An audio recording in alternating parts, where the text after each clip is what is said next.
Hello friends, this is Mayuri Singh और आपका स्वागत है हमारे चैनल लेट्स स्टडी इंडिया पे। तो आज की इस वीडियो लेक्चर में हम बात करने वाले हैं फ्रेम ऑफ रेफरेंसेस और स्पेस टाइम रेफरेंस के बारे में या स्पेस टाइम फ्रेम के बारे में।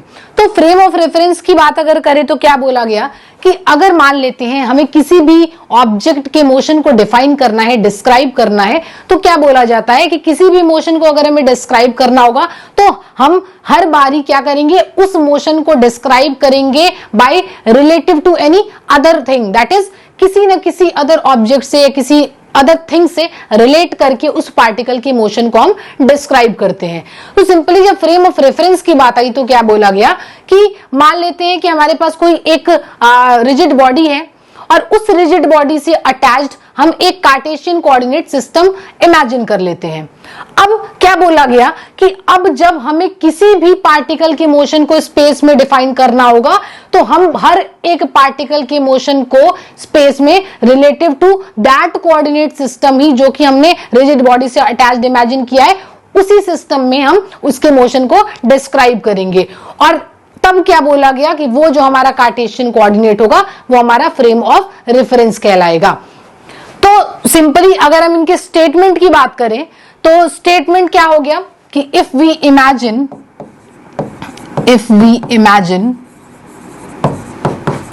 अ कोऑर्डिनेट सिस्टम या a Cartesian coordinate system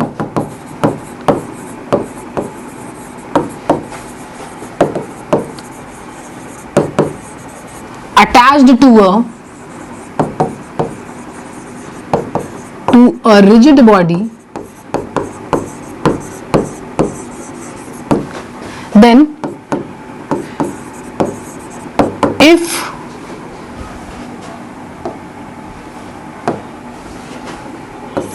we have to define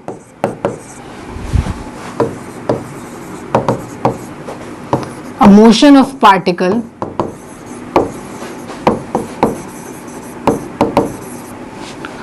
in space, so if we have to define a motion of particle in space, then it will be defined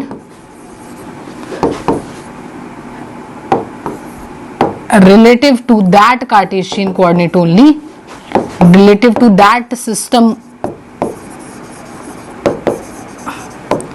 then such Cartesian coordinate system is called as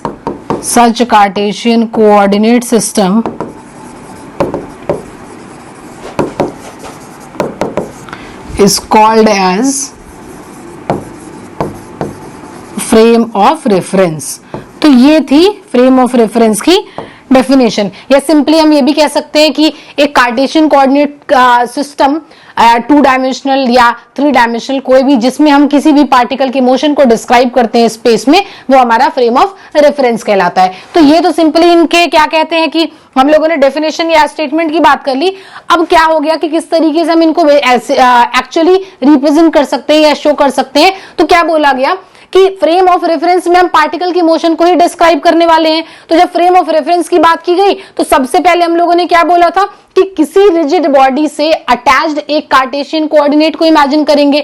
तो मान लिया कि कोई भी एक rigid body ऐसे consider हमने कर ली। अब इससे अटैच्ड एक कोऑर्डिनेट सिस्टम हमने कंसिडर कर लिया। मान लेते हैं कि ये एक्स हो गया, ये वाई हो गया, ये जेड हो गया और ये उसकी ओरिजिन हो गई। अब क्या बोला गया, अब हमें किसी भी पार्टिकल को अगर उसके मोशन को डिस्क्राइब करना है तो हम इसी कार्टेशियन कोऑर्डिनेट सिस्टम के रिलेटिवली ड्रॉ करेंगे या उनको डिफाइन करेंगे। मान लिया कि कोई भी पार्टिकल है, कुछ भी इवेंट हो रहा है, कोई भी यहाँ पे इवेंट अकर कर रहा है, तो हम इसी कार्टेशियन कोऑर्डिनेट के रिलेटिव इस पोजीशन के मोशन को डिस्क्राइब करेंगे। तब क्या बोला गया कि ये जो हमारा कार्टेशियन कोऑर्डिनेट सिस्टम है यही हमारा क्या कहलाएगा, फ्रेम ऑफ रेफरेंस कहलाएगा, फ्रेम ऑफ रेफरेंस कहलाएगा।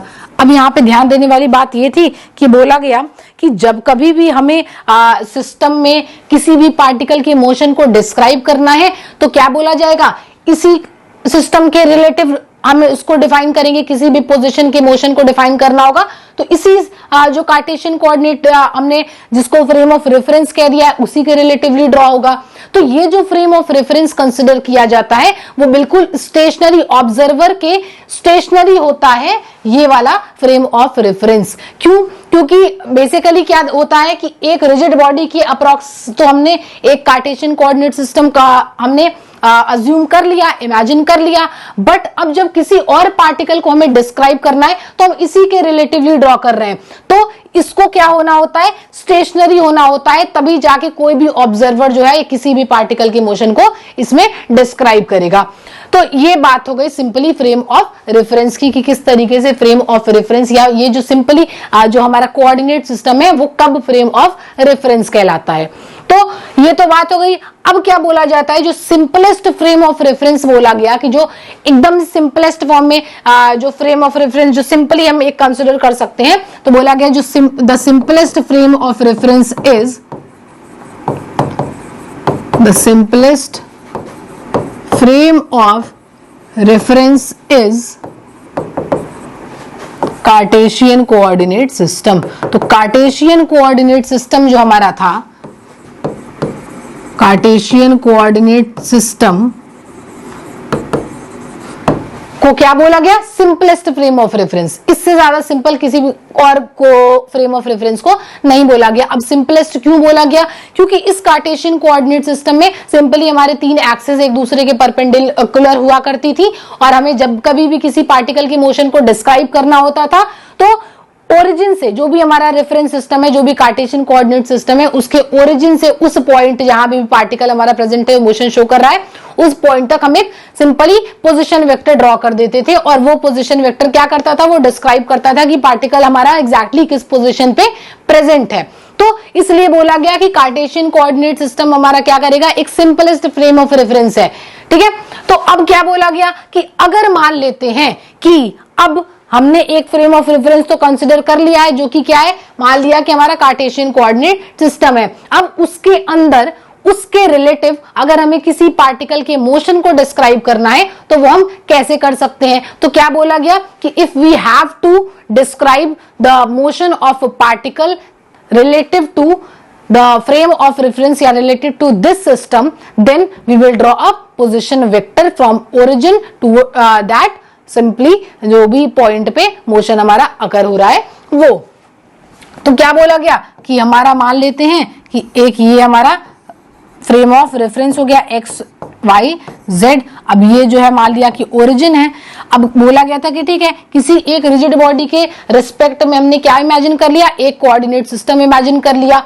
अब क्या बोला गया, ये फ्रेम ऑफ रेफरेंस कब होगा, जब स्पेस में किसी भी पार्टिकल के मोशन को हम इसी फ्रेम ऑफ रेफरेंस, इसी कार्टेशियन कोऑर्डिनेट सिस्टम में डिफाइन करें। और ये जो कार्टेशियन कोऑर्डिनेट सिस्टम है क्या है, वो ऑब्जर्वर जो भी ऑब्जर्व कर रहा है उस इवेंट को, उसके रेस्पेक्ट में ये स्टेशनरी दैट इज ये मूव नहीं कर रहा है।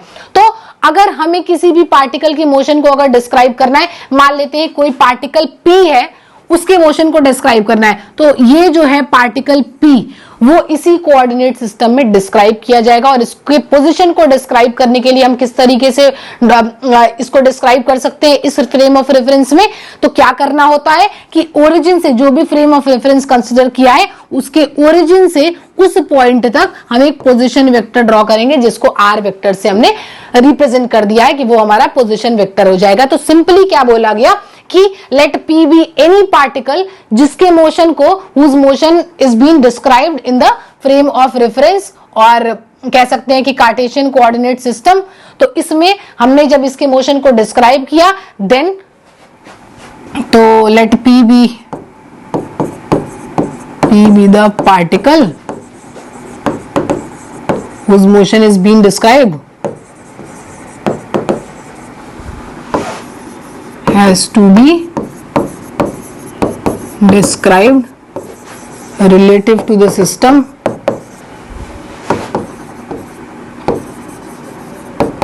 तो क्या करेंगे सिंपली, तो we will draw या simply a position vector is drawn, a position vector R vector is being drawn from the origin to that point। और ये जो पोजीशन वेक्टर है वो किस तरीके से इसका मोशन डिस्क्राइब करता है कि पार्टिकल जो है उसकी पोजीशन को बता देता है। ये हमारा पोजीशन वेक्टर जिसको हमने ओरिजिन से इस फ्रेम ऑफ रेफरेंस में ड्रॉ किया है। तो ये तो बात हो गई कि किस तरीके से पार्टिकल के मोशन को डिस्क्राइब कर दिया। अब this position vector will be given as, तो the position vector will be given as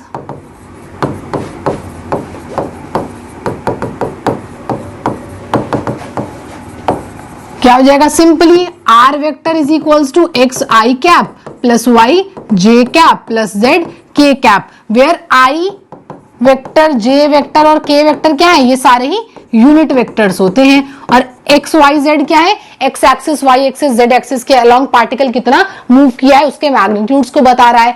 तो हमने क्या किया, हमारे कोऑर्डिनेट सिस्टम में हमने किसी पार्टिकल के मोशन को डिस्क्राइब कर दिया और उसका जो पोजीशन वेक्टर है वो पार्टिकल के मोशन को डिस्क्राइब करेगा। तो पोजीशन वेक्टर के लिए हमने क्या किया, जो हमारा फ्रेम ऑफ रेफरेंस था उसके ओरिजिन से उस पॉइंट तक एक पोजीशन वेक्टर डिफाइन कर दिया और वो पोजीशन वेक्टर गिवन था as r vector is equals to x I cap plus Y J cap plus Z के कैप, जहां पे x y z x axis y axis z axis के across के मैग्नीट्यूड से and i cap j cap और k cap जो थे वो यूनिट वेक्टर्स थे। तो ये तो हो गई कि हमारा तीन एक्सिस हुआ करता था, तीन परपेंडिकुलर एक्सिस हुआ करते थे कार्टेशियन कोऑर्डिनेट सिस्टम में और उसके अप्रॉक्स से जो है उससे हम पोजीशन डिस्क्राइब कर देते थे पार्टिकल की।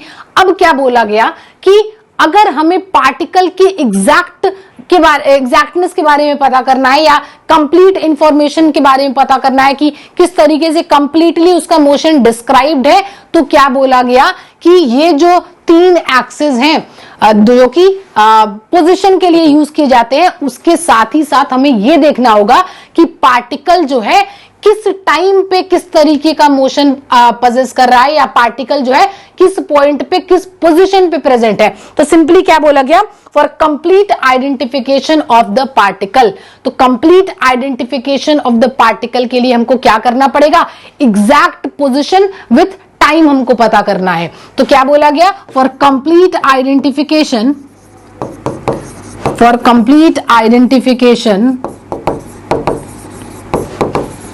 ऑफ पार्टिकल हमें क्या क्या पता रहना जरूरी है। तो क्या बोला गया, अगर किसी भी पार्टिकल की कंप्लीट आइडेंटिफिकेशन के बारे में जानना है तो हमें एग्जैक्ट पोजीशन विथ टाइम पता रहना चाहिए। तो एग्जैक्ट पोजीशन विथ टाइम अगर हमें पता है तो हम कंप्लीट आइडेंटिफिकेशन बता सकते हैं या कंप्लीट मोशन बता सकते हैं किसी भी पार्टिकल का। पर यहां पे क्या देखा गया, यहां पे तो सिर्फ और सिर्फ पार्टिकल की पोजीशन को ही डिस्क्राइब किया जा रहा है, जो कि कार्टेशियन कोऑर्डिनेट जो एक्सिस थे एक्स वाई जेड वो उनको डिस्क्राइब कर रहे थे। तो जब ये बात बोली गई कि अगर हमें कंप्लीट आइडेंटिफिकेशन चाहिए पार्टिकल का, तो उसके लिए हमें यह जानना जरूरी है कि पार्टिकल की एग्जैक्ट पोजीशन विद टाइम क्या है। तो मतलब क्या निकला यहां से कि ये जो तीन एक्सिस थे वो सफिशिएंट नहीं थे, या ये जो हम तीन पॉइंट्स यूज करते हैं एक्स वाई जेड, उतने ही पॉइंट्स सफिशिएंट नहीं थे किसी भी पार्टिकल को जैसे कह सकते हैं कि ये जो तीन कोऑर्डिनेट पॉइंट्स थे they are not sufficient to describe any particles exact या कंप्लीट आइडेंटिफिकेशन। तो हमें एक और कोऑर्डिनेट सिस्टम की जरूरत पड़ी और वो कोऑर्डिनेट सिस्टम क्या था, हमारा टाइम था, क्योंकि हमें पोजीशन विद टाइम बताना था। तो क्या बोला गया, अगर यहां पे हम पार्टिकल की बात कर दिए कि विद टाइम हमको इसकी पोजीशन के बारे में पता रखना है, तो यहां से हम क्या कर सकते हैं, पार्टिकल की वेलोसिटी और पार्टिकल का एक्सेलरेशन भी डिफाइन किया गया। तो पार्टिकल की पोजीशन तो हमने बता दी आर वेक्टर से गिवन होगी। अब क्या बोल सकते हैं कि the velocity and acceleration of the particle will be given by the velocity and acceleration of the particle is given by, तो पोजीशन वेक्टर हमको पता चल चुका है और वो पोजीशन वेक्टर क्या है, एक्स आई कैप प्लस वाई जे कैप प्लस जेड के कैप, और जब हमें पार्टिकल की वेलोसिटी के बारे में पता रखना है तो हम क्या करते हैं, with respect to time particle की पोजीशन को डिफरेंशिएट कर देते हैं। तो यहां से क्या मिल जाएगा, dx upon dt I cap plus dy upon dt j cap plus dz upon dt k cap. और ये क्या बता दिया, पार्टिकल की वेलोसिटी। तो वेलोसिटी ऑफ द पार्टिकल ये हमको पता चल गया।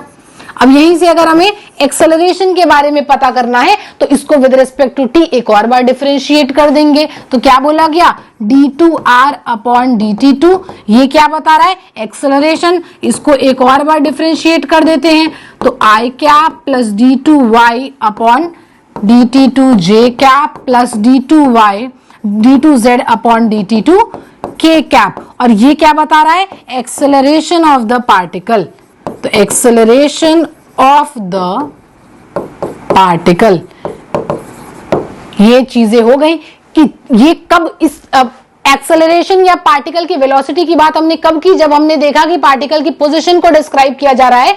बट अगर हमें कंप्लीट आइडेंटिफिकेशन चाहिए थी पार्टिकल के बारे में तो बोला गया कि पार्टिकल जो है time, exact position with time, that is time के रिस्पेक्ट में किस तरीके से पार्टिकल अपनी पोजीशन को चेंज कर रहा है, जो कि उसके मोशन को डिस्क्राइब कर रहा है। तो इस वजह से हमने टाइम को कंसीडर किया और उसके बाद देखा कि पार्टिकल की वेलोसिटी क्या हो सकती है, पार्टिकल का एक्सेलरेशन क्या हो सकता है, क्योंकि ये सारी ही चीजें हम क्या करने वाले हैं, पार्टिकल के मोशन को डिफाइन करती हैं। और जब पार्टिकल के मोशन को डिफाइन कर रहे हैं, दैट इज ये सारी चीजें फ्रेम ऑफ रेफरेंस में डिस्क्राइब की जाएंगी। तो इस वजह से हमने ये देख लिया कि पोजीशन वेक्टर किस तरीके से डिफाइंड है, वेलोसिटी किस तरीके से डिफाइंड है और एक्सेलरेशन पार्टिकल की किस तरीके से डिफाइंड है। अब तो ये तो एक्सेलरेशन और वेलोसिटी ऑफ द पार्टिकल की बात हो गई। तो यहां से हम लोग को क्या पता चला कि जो हमारे तीन कोऑर्डिनेट पॉइंट्स थे जो कि एक्स वाई जेड थे, they are not sufficient to describe any particles motion. हमें यहां पे क्या करना होगा, हमें एक और कोऑर्डिनेट पॉइंट की जरूरत है जो कि क्या हो जाएगा, एक फोर्थ कोऑर्डिनेट पॉइंट जो कि पार्टिकल को रिप्रेजेंट कर रहा है, उसके मोशन को डिस्क्राइब करेगा। और वो पार्टिकल, दैट इज वो कोऑर्डिनेट सिस्टम क्या था, वो टाइम था। तो यहां से क्या देखा गया कि टोटल 4 कोऑर्डिनेट पॉइंट्स हैं जो कि पार्टिकल के मोशन को डिस्क्राइब करती है। और यही चारों कोऑर्डिनेट सिस्टम एक साथ हमारा क्या कहलाता है, स्पेस टाइम कहलाता है। तो यहां से सिंपली हम क्या बोल सकते हैं कि रेफरेंस ऑफ फ्रेम फॉर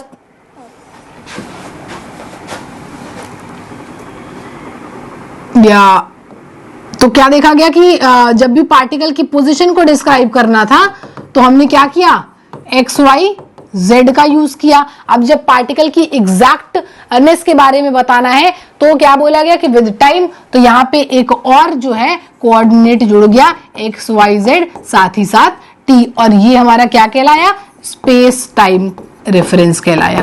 तो ये क्या कहलाया, स्पेस टाइम फ्रेम कहलाया। दैट इज वो फ्रेम ऑफ रेफरेंस ही जिसको हम, जो भी हमने कार्टेशियन कोऑर्डिनेट सिस्टम कंसीडर किया था, वो फ्रेम हमारा स्पेस टाइम फ्रेम कब कहलाएगा, जब पोजीशन के साथ साथ हम पार्टिकल को विद टाइम भी डिनोट करने लगे। और ये जो टाइम वाला कोऑर्डिनेट था वो इन तीनों ही के परपेंडिकुलर था। तो बोल सकते हैं रेफरेंस फ्रेम फॉर सच।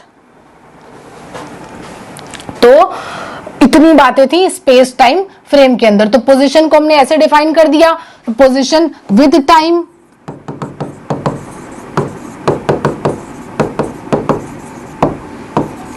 वो क्या है, एक्स वाई जेड टी। तो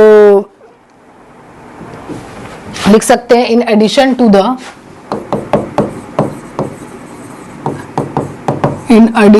the usual spatial coordinate,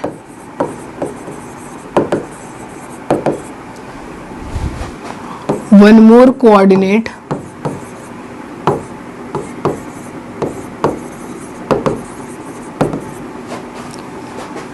which is time t is taken to define the motion of the particle relative to frame, and that frame क्या कहलाया, वही frame हमारा, and that frame then is known as, then the four coordinates, then the कह सकते हैं कि 4 coordinates x y z t are known as space time frame. अब इसको स्पेस टाइम फ्रेम क्यों बोला गया? क्योंकि स्पेस में किसी भी पार्टिकल की पोजीशन को डिस्क्राइब किया जाता है एक्स वाई जेड से, और टाइम के साथ जब ले लिया तो ये क्या कहलाया? Space time frame. तो पार्टिकल जो है, जब हम फ्रेम ऑफ रेफरेंस में किसी भी पार्टिकल के मोशन को डिस्क्राइब करते हैं तो पोजीशन विद टाइम डिस्क्राइब किया जाता है, और यही जो था हमारा बेसिकली फ्रेम ऑफ रेफरेंस हो गया या स्पेस टाइम फ्रेम हो गया। तो ये इतनी बातें थी फ्रेम ऑफ रेफरेंस के अंदर। तो फ्रेम ऑफ रेफरेंस में हम लोगों ने इतनी चीजें देख ली। अब क्या बोला गया कि अगर हम बात करें किसकी, अगर हम बात करें frame of reference in relative motion की, तो frame of reference in relative motion की अगर बात करें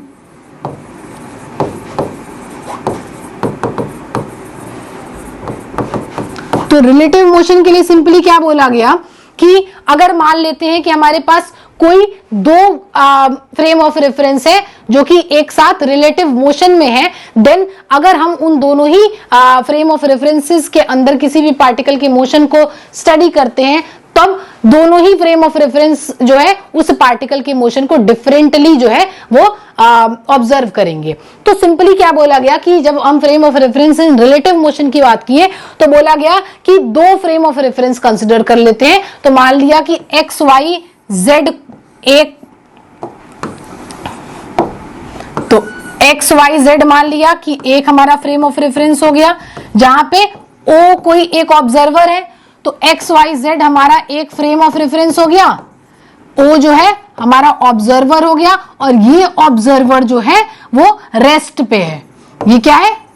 रेस्ट में किसी भी एक ग्राउंड पे खड़ा हुआ है, और वो ओ पॉइंट पे बोल दिया कि ओ जो है कोई ऑब्जर्वर है जो कि रेस्ट में है, और एक्स वाई जेड उसकी फ्रेम ऑफ रेफरेंस है। अब एक और फ्रेम ऑफ रेफरेंस कंसिडर किया गया, मान लिया गया कि एक्स डैश वाई डैश और जेड डैश एक दूसरा फ्रेम ऑफ रेफरेंस कंसिडर कर लिया, एक दूसरा फ्रेम ऑफ रेफरेंस, और यहां पे बोला गया कि ओ डैश कोई ऑब्जर्वर है, ओ डैश कोई ऑब्जर्वर है जो कि क्या है?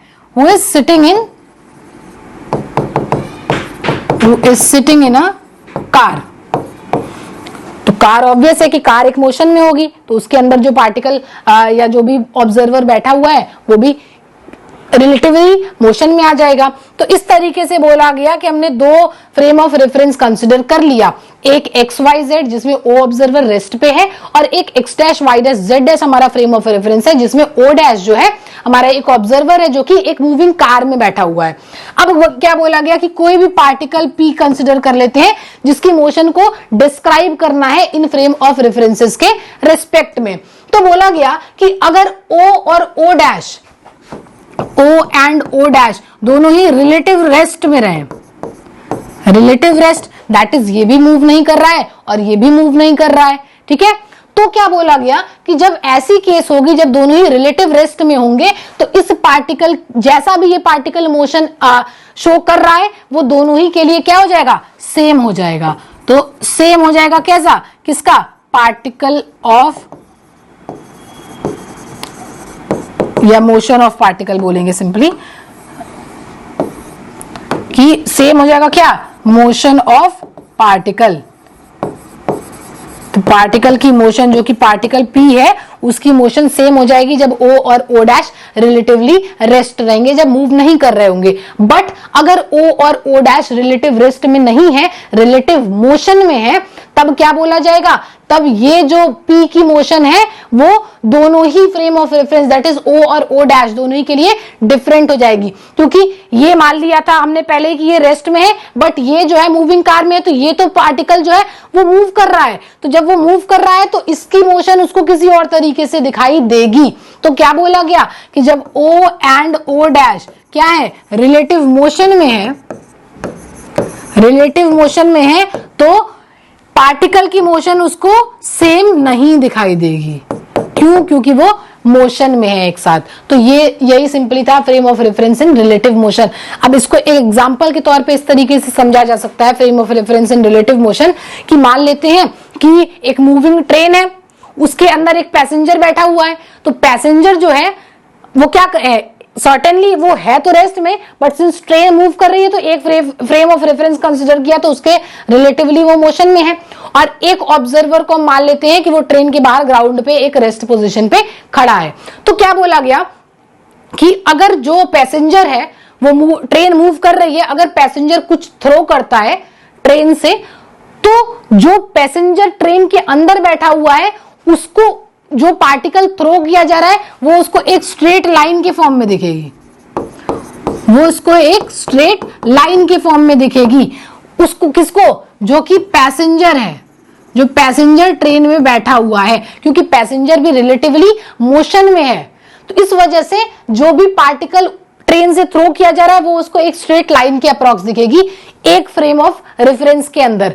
बट एक ऐसा कह सकते हैं कि एक पर्सन जो कि ट्रेन के बाहर ग्राउंड पे खड़ा हुआ है, रेस्ट पोजीशन पे खड़ा है, उसको ये पार्टिकल एक कर्व फॉर्म में दिखेगा, एक यूनिफॉर्म डिक्रीजिंग फॉर्म में, कर्व फॉर्म में दिखेगा कि पार्टिकल थ्रो किया गया और वो हल्का हल्का मूव करता करता इस तरीके के फॉर्म में एक कर्व्ड फॉर्म हमें देखने को मिलेगा। तो क्या देखा गया? ये वाला पैसेंजर क्या था? वो रिलेटिव मोशन में था, और इधर क्या था? एक रेस्ट पॉइंट पे खड़ा था। तो इस वजह से उसको क्या दिखा? दोनों ही को अलग अलग तरीके का जो भी कर्व था वो नजर आया। तो सिंपली कहने का क्या मतलब था कि फ्रेम ऑफ रेफरेंस जो है वो इस तरीके से रोल प्ले करता है कि पार्टिकल को किस तरीके से पार्टिकल की मोशन को डिस्क्राइब कर दिया जाए। तो एक जितना ही बेस्ट वे में जो भी फ्रेम ऑफ रेफरेंस पार्टिकल की मोशन को जितना ही बेस्ट वे में डिस्क्राइब करता है उसी फ्रेम ऑफ रेफरेंस को कंसिडर किया जाता है। और यहां पे हम लोगों ने क्या देखा कि अगर रिलेटिव मोशन में है फ्रेम ऑफ रेफरेंस तो पार्टिकल जो है किस तरीके से वेरिएशंस शो करेंगे। कोई पार्टिकल या कोई भी ऑब्जेक्ट जो कि रिलेटिव मोशन में है, या कोई भी पैसेंजर या कोई भी पार्टिकल जो कि रिलेटिव रेस्ट में है। तो इतनी बातें थी इसके अंदर जो कि था हम लोग ने पढ़ा frame of reference in relative motion. तो सिंपली हम लोगों ने सबसे पहले क्या जाना? हम लोगों ने आज जाना कि फ्रेम ऑफ रेफरेंस या स्पेस टाइम फ्रेम क्या होता है। तो इसमें हम लोगों ने ये देखा कि फ्रेम ऑफ रेफरेंस सिंपली एक कार्टेशियन कोऑर्डिनेट सिस्टम ही होता है जिसको हम किसी एक रिजिड बॉडी के रिस्पेक्ट में अटैच्ड मानते हैं, और उसी फ्रेम ऑफ रेफरेंस के अंदर या उसी सिस्टम के अंदर अगर हम स्पेस में हो रहे सारे ही पार्टिकल को, सारे ही मोशन को अगर उसी कोऑर्डिनेट सिस्टम में डिस्क्राइब करें तो वो कोऑर्डिनेट सिस्टम हमारा फ्रेम ऑफ रेफरेंस कहलाता है। दैट इज सिंपली क्या बोला जाता है कि कोई भी अगर मान लिया कि एक कोऑर्डिनेट सिस्टम कंसिडर कर लिया एक्स वाई जेड, मान लिया कि किसी भी एक रेस्पेक्ट में एक मान लिया, अब स्पेस में हो रहे हैं कितने भी किसी भी मोशन को, अगर मान लिया कि ये है, अब कोई पार्टिकल का मोशन इधर हो रहा है, इधर हो रहा है, दैट इज स्पेस में किधर भी अगर पार्टिकल का मोशन हो रहा है और उसको हम इसी फ्रेम ऑफ रेफरेंस या इसी कोऑर्डिनेट सिस्टम के रेस्पेक्ट में अगर स्टडी करते हैं तब ये जो है ये हमारा फ्रेम ऑफ रेफरेंस कहलाता है। तो जब भी फ्रेम ऑफ रेफरेंस की बात की जाती है तो ये ऑब्वियस हो गया कि हमने एक रिजिड कोऑर्डिनेट सिस्टम कंसिडर कर लिया है, और वो क्या है? हमारा एक स्टेशनरी कोऑर्डिनेट सिस्टम है, और स्पेस में हो रहा है किसी भी मोशन को हम इसी रेस्पेक्ट में डिस्क्राइब करते हैं, जो कि क्या एक्स वाई जेड। अगर एग्जैक्ट मोशन के बारे में बात करते हैं तो विद टाइम बताने लगते हैं। तो यही सिंपली क्या हो गया? हमारा फ्रेम ऑफ रेफरेंस या स्पेस टाइम फ्रेम हो गया। तो आज की वीडियो के लिए इतना ही, मिलते हैं अपने अगले वीडियो में कुछ नए टॉपिक्स के साथ। तब तक के लिए थैंक यू सो मच।